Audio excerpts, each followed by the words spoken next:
So I just shared the link for a lot of the info that you guys will need in the chat. And I will share my screen.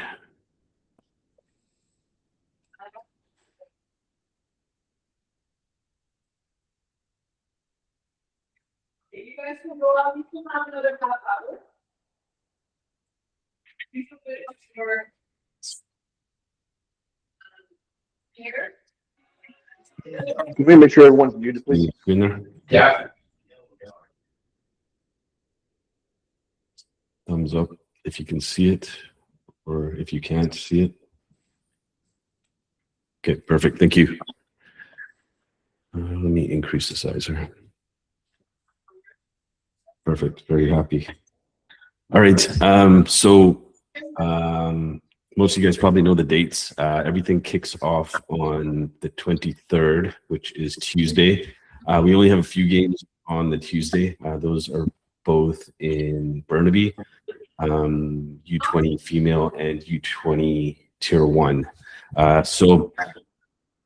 don't know if many of you know, but this year the provincials were supposed to be hosted in White Rock and Richmond.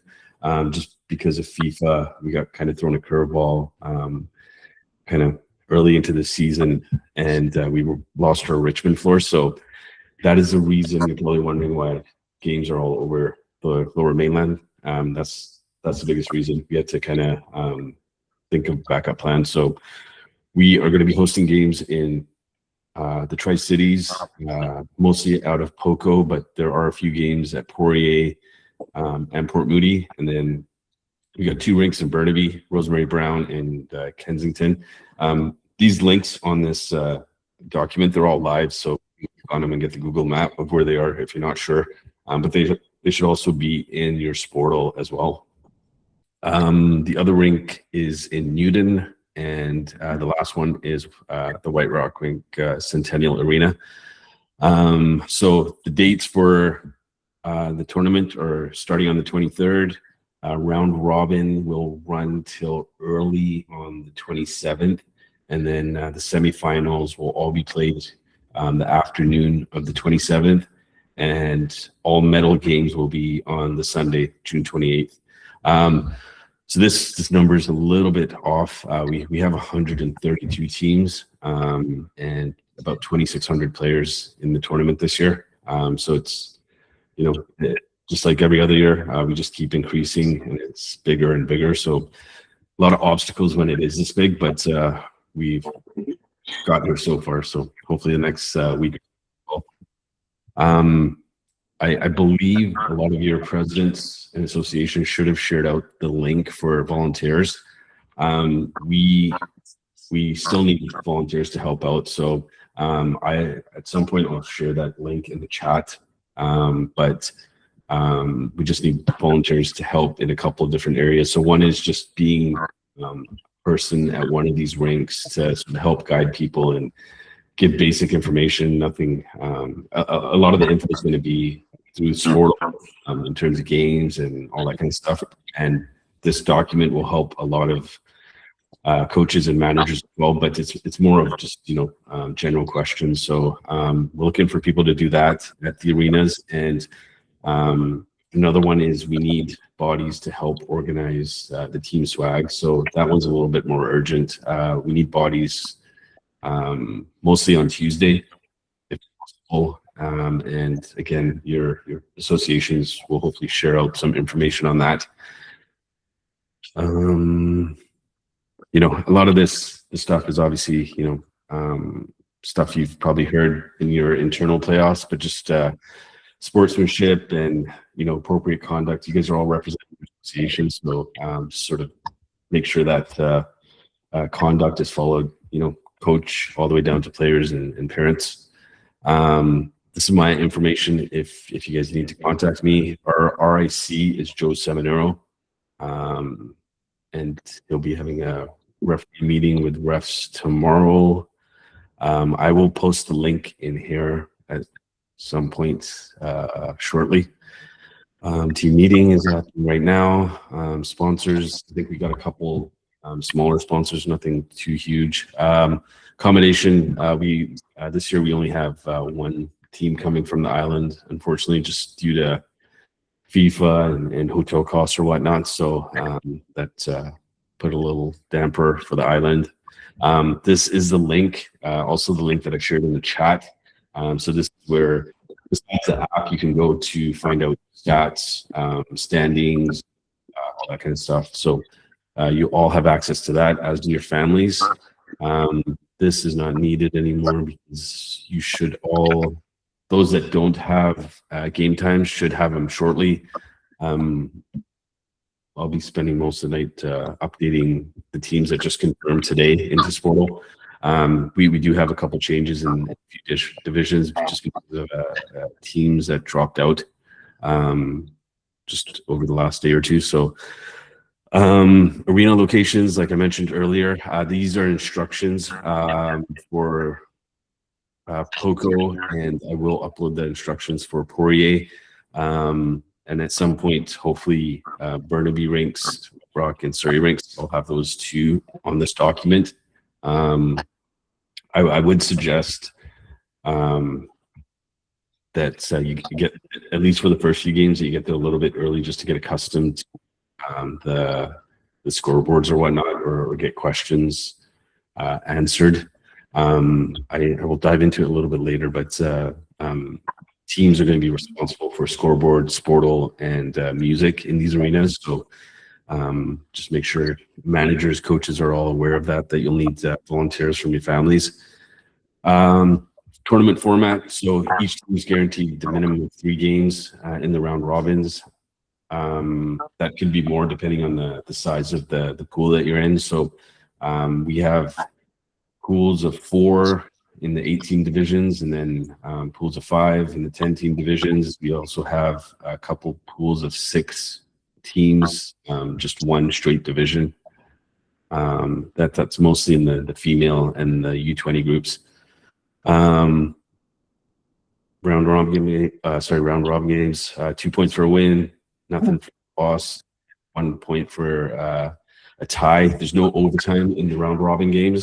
And our times are going to be identical to the season, so you guys should all be accustomed to that.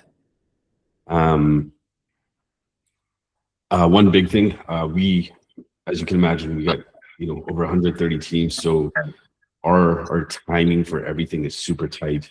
We chose not to go Tuesday and Monday for this tournament because school life, and we try to compact it, but the sort of the negative that comes out of that is we don't have any gaps between games. So we're asking all teams to ensure that you're there early, and once games end, we want those games to start right away. I'll be telling the referees the same thing.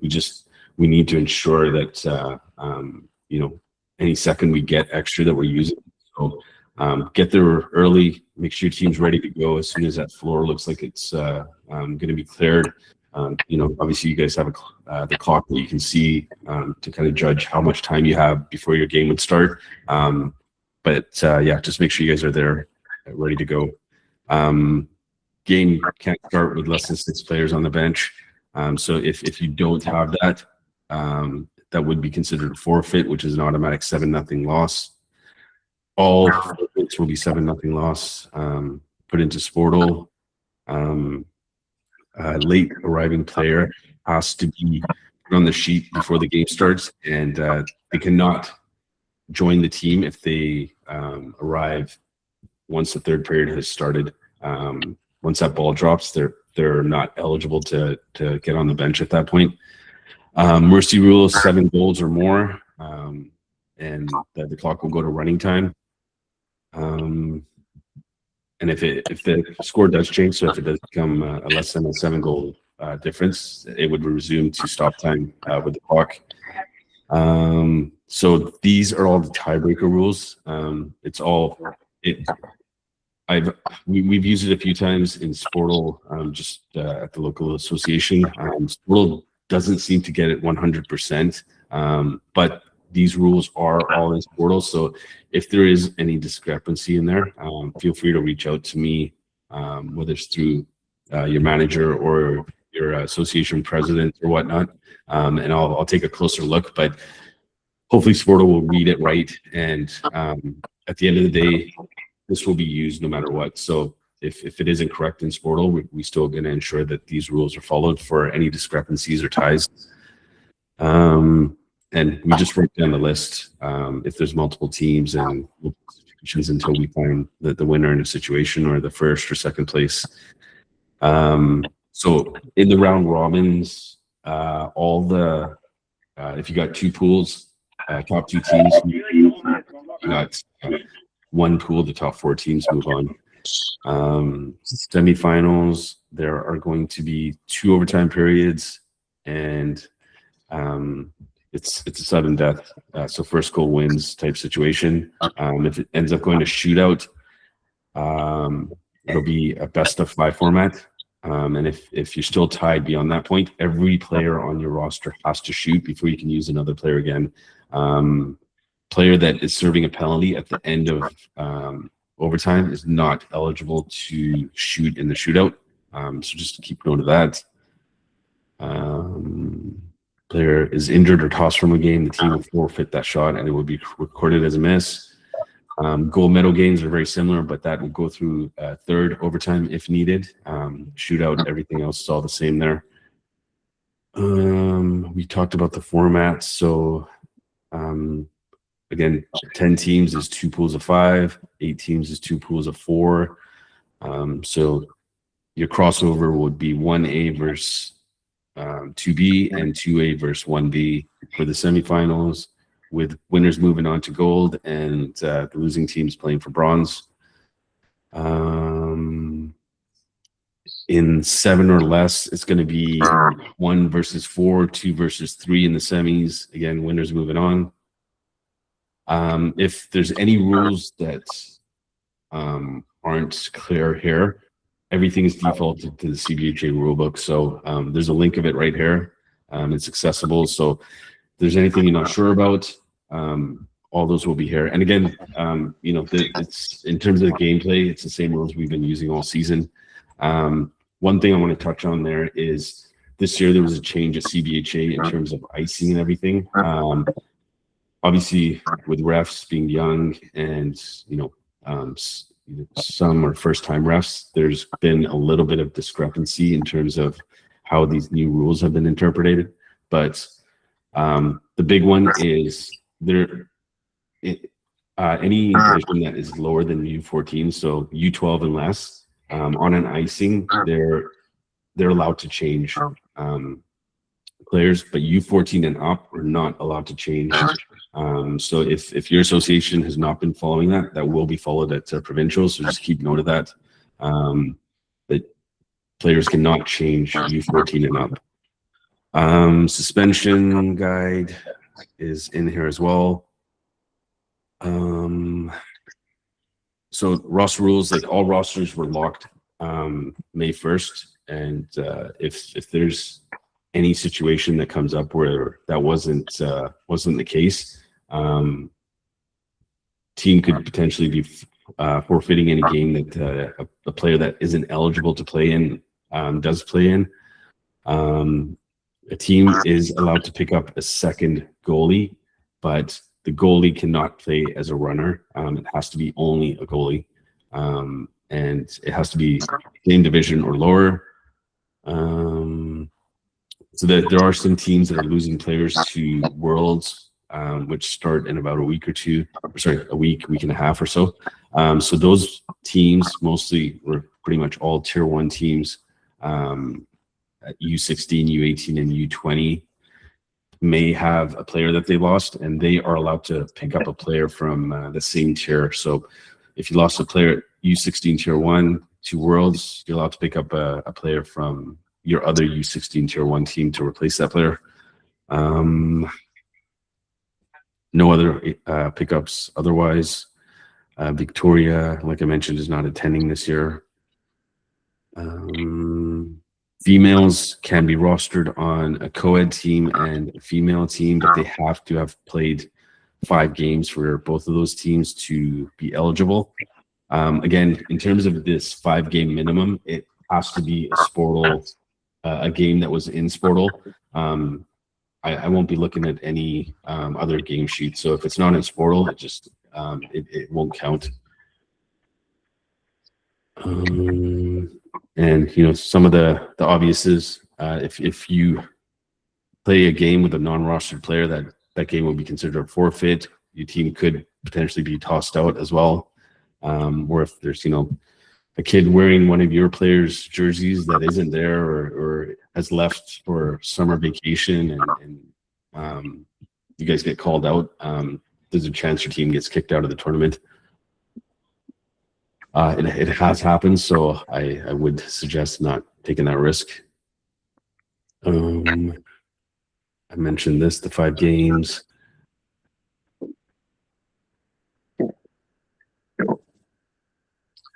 So this rule right here, you are allowed to question and formally inquire about a player if they've played the minimum games.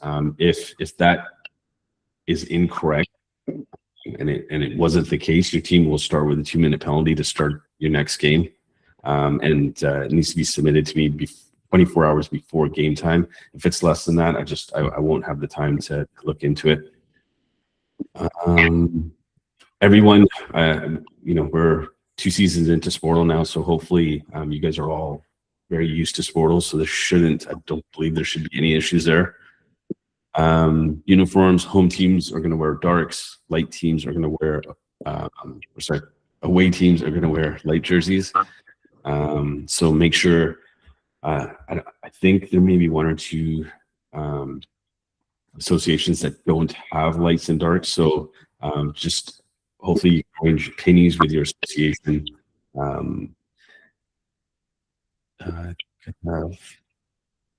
Just in terms of uniforms as well. So just make sure you guys have your ball bags and all that kind of stuff for the warm up. Each arena will have game balls, but those are not going to be used for warm up. So make sure you guys have your own balls and safety equipment and whatnot that you need. So in terms of the volunteers, so you will need volunteers from your team. So if you're the home team will be doing the scoreboard and music. The away team will be the timekeeper. Sorry. Scorekeeper. Yeah, so home team is going to be doing Portal and music, and the away team is going to be doing the scoreboard. So, have at least 2 or 3 volunteers ready for each game. There's music lists here if you guys need them. Most of the arenas do have Bluetooth or some type of music access, so just make sure you guys have that. And you will need a data or Wi-Fi connection for Sportal. Hopefully you guys are all aware of that. This is the link if you are not sure how to enter Sportal score sheets. This is the link right here. So you'll need the game ID and your team ID to proceed. And just we'll get into some housekeeping stuff. So this does say 30 minutes. I would suggest earlier, just in case the floor clears earlier, and it still allows you to get your warm up and everything in. So if you get there and you see games well ahead, be prepared to go. Like I said earlier in the call, this is going to be way more important in the semifinals and medal games, because of the overtimes and potential shootouts. Some games may go way over and some games may end early, so we need to catch up as early as we can. So for the semifinal and medal games, I would suggest being there an hour early, just so we're running into a situation where we got a gold medal game and the city's going to force us to go run time. I don't think anyone wants to do that. So be there as early as possible, especially for semifinal and medal games. And hopefully it will all go smoothly.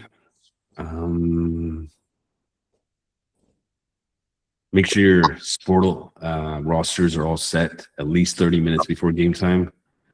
You're allowed to enter change rooms half an hour before. And a lot of the newer arenas will have wayfinders that will have designated dressing rooms. So just take a look at those when you guys enter. And again, just some obvious stuff, but coaches, just be respectful of the space and change rooms and make sure there's no issues caused there. If you do walk into a situation and then the room's just, in bad shape, make sure you just document it, take pictures. You can send it to your president and CC me on it if there's issues there. Okay, this can get removed. Sorry, there's some leftover stuff from last year, so no games at Renegade Arena, so don't worry about that. Appeals and suspensions must be received within 60 minutes of the game end. This is a appeal form, and yeah, so make sure you guys have this link if there's issues with suspensions or you believe that the suspension is coming. So after every game, you'll have an MVP presentation. So one for the home team, one for the away team. In your Sportal sheets, you'll be able to enter the player of the game for each team. So just make sure managers, coaches are aware of that, and that name gets entered into Sportal. Again, RIC is Joe. This is me, and that is all I have on this. I'll open it up to questions. There's a bunch in the chat there too, so maybe I'll touch on those first.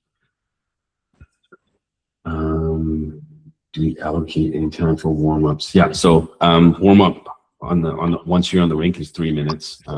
So 3 minutes, and that'll be for all games. And I think I do have it in here somewhere. I probably just forgot to look at it. You can have an AP goalie, but it has to be only a goalie. You cannot play as a runner. Runners be a goalie, or goalies locked in as a goalie. Yeah, so your goalie can only play as a runner if they've played at least 5 games as a runner. You can't switch it at the last minute and pick up another goalie and then get your player or your goalie out as a runner. So if your goalie has played as a runner in 5 games during the regular season, for sure you can use them as a runner if you want. MVP for the semifinal and final, yes, yeah. So MVP for all games. U10, yeah. All divisions can AP second backup goalie. Sorry, I got 2 people trying to get in that are probably trying to get in for a while. Okay, Ben, I think you got a question. Yeah, I do have one. With the shootout process, if one team has got 15. Sorry, my volume's off. Say that again, Ben. Sorry, with the shootout process, if a roster when the team is 17 and another team is 15, do both teams have to go through all the players, or is it 15 max? Sorry, say that again. If the roster for a shootout has one team 17, yeah, and the other team is 15, yeah, do both teams have to go through the full roster, or do you go through only the 15 players? It would have to be the full roster. Oh, really? Okay. Yeah, anyone that's on that sheet to play the game would have to shoot before you could start using a second. Okay, thank you.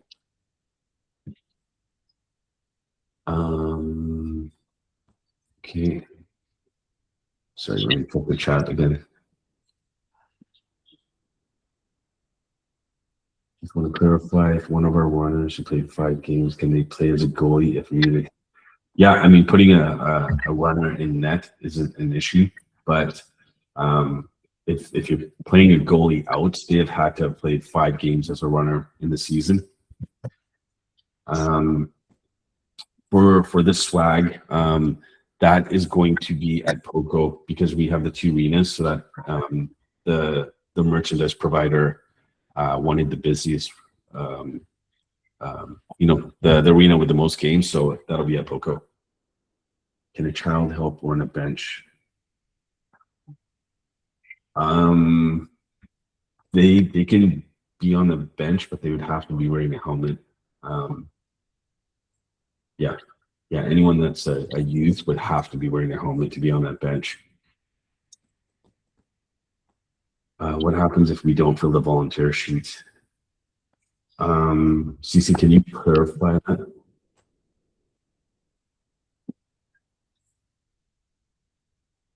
Yeah, I mean, so not filling the shifts. I mean, I'm hoping with 130 teams, we have, we have enough people to fill those voids.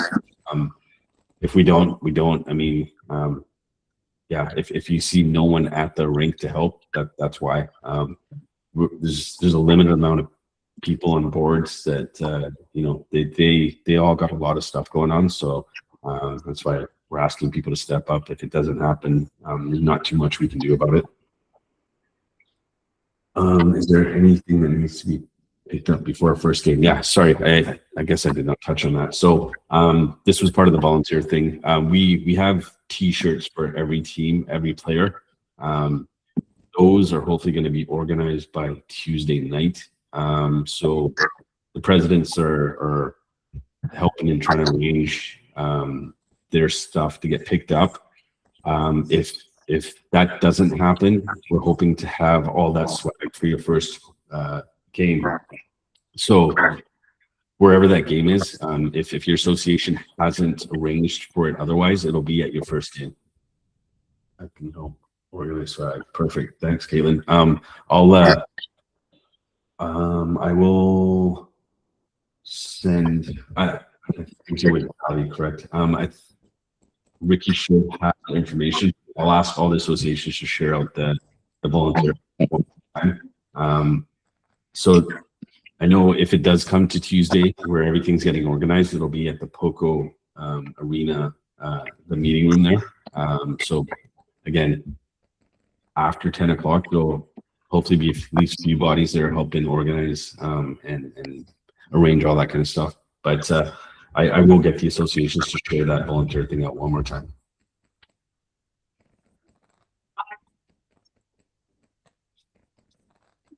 Any other questions? Hi, I've got a question for you, if you don't mind. Sure. Hi, it's Leanna Roy. I'm with U12. Sorry, I'm just hearing some backup here, or some. Can everyone mute, please? I'll mute if. Okay, let's try that again. Yeah, sorry, it's Leanna Roy, pardon me, and I'm with U12, Okay. Tier 1. Yeah. First of all, sorry, I've joined by phone. I don't know who you are. Oh, it's Amin Bra. I'm the minor director for BC. Okay, perfect. Thank you. The other question I was going to ask you is, with respect to bringing up an AP goalie, is it the coach's discretion how much they're played? I mean, that's a tough question. I mean, I think as a coach, you'd probably want to play the goalie that got you there. So your main goalie, but like I said, like if your goalie, your main goalie has played as a runner for at least 5 games, there's no issue with the other goalie. Yeah. No, our main goalie was not there for many games because of other sports commitments. So, right. And of course, we'd want to bear some fairness in mind, but I'm just wondering if there were any hard and fast rules around that. No, I mean, for the most part, coaches can use their judgment, but it's a bit of fair play and just of course ethics involved, right? So yeah, and just one more question, if you don't mind. I know you mentioned an MVP for all games. Yeah. Do the coaches need to always appoint a different player as an MVP player, or? I mean, there's no hard and fast rule around it, but I'm just wondering, like, if it's merit based, or is it more fair? You know what I mean? Sometimes in ice hockey tournaments, we see that they try to kind of spread the award around, but I just wanted to know what the direction was. Yeah, I mean, most coaches will try to sort of pass it around and make sure players don't double up on it. It's an MVP rating, so hopefully all the coaches kind of spread it a little bit in whether they're playing 3 games, 4 games, or 6 games. So, sorry, someone is trying to get into the call.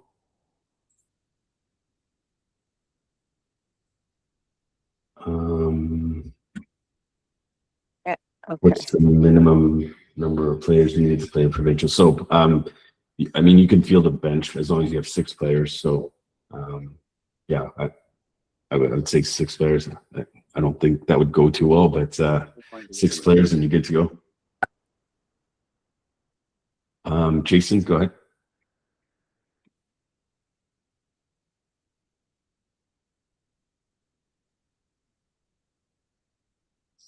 Okay. I'll put your hand down for now, Jason. If you have a question, you can put it back up again.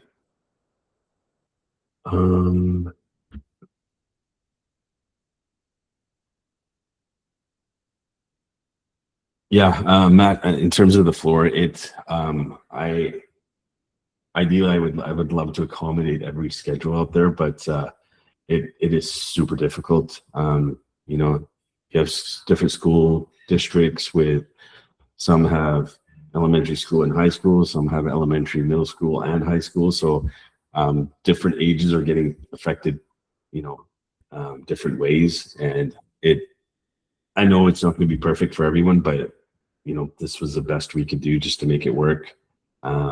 So hopefully you guys can make it work and have a good tournament. But it's basically impossible to change anything at this point. Caitlin, if some of our team coaches are not available, do we need to have staff on the roster to be able to fill the bench? Yeah. So the big thing is that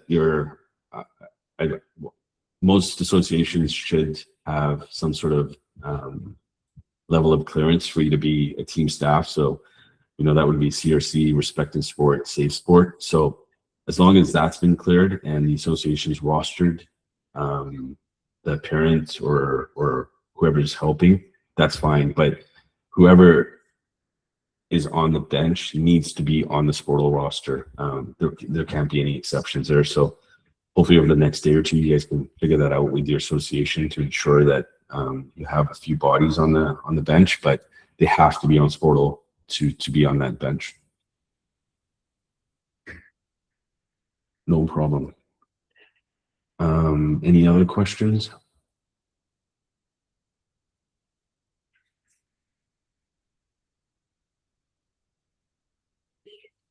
Is it be picked by the coach from the opposing team? I mean, again, there's no hard, fast rule to it, but I would suggest that the suggestion comes from there. Usually what you will do is just kind of tell them like this player's already received it. Feel free to pick anyone else. That's how I would run with it. But between the 2 coaches, I mean, you can come to a conclusion on who to give it to.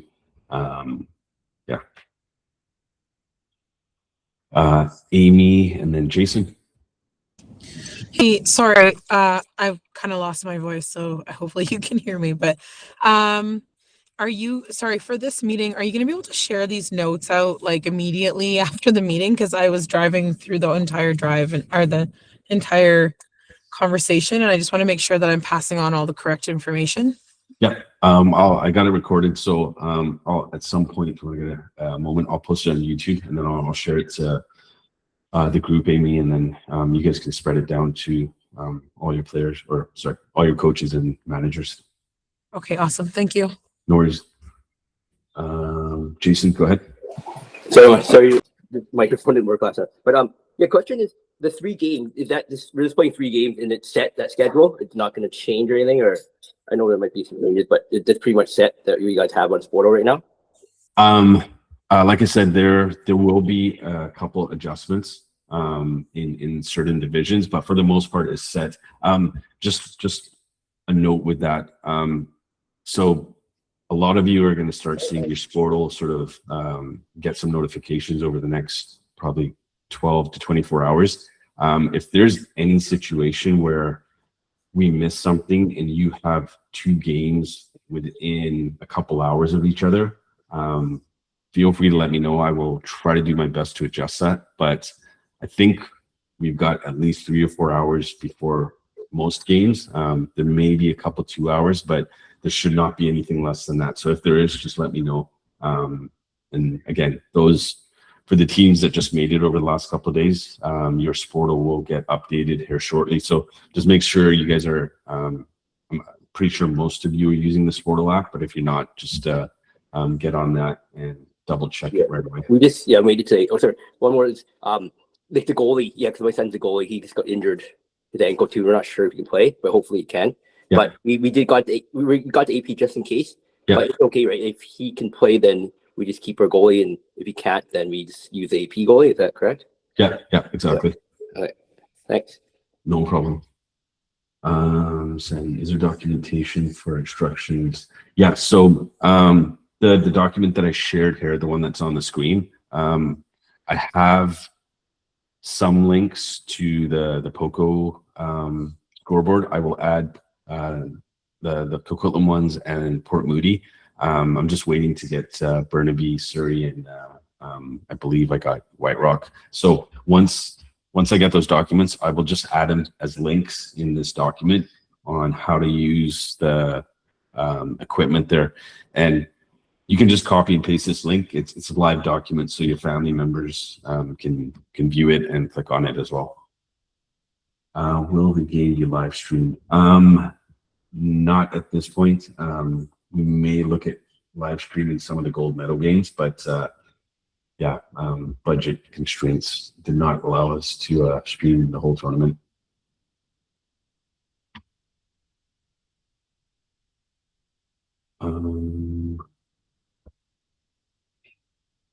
Any other questions there?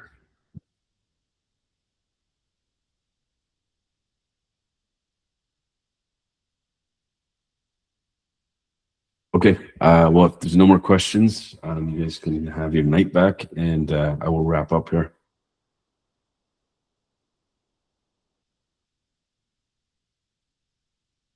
Perfect. All right, well, thank you guys. Have a good night, and enjoy the provincials. Have fun.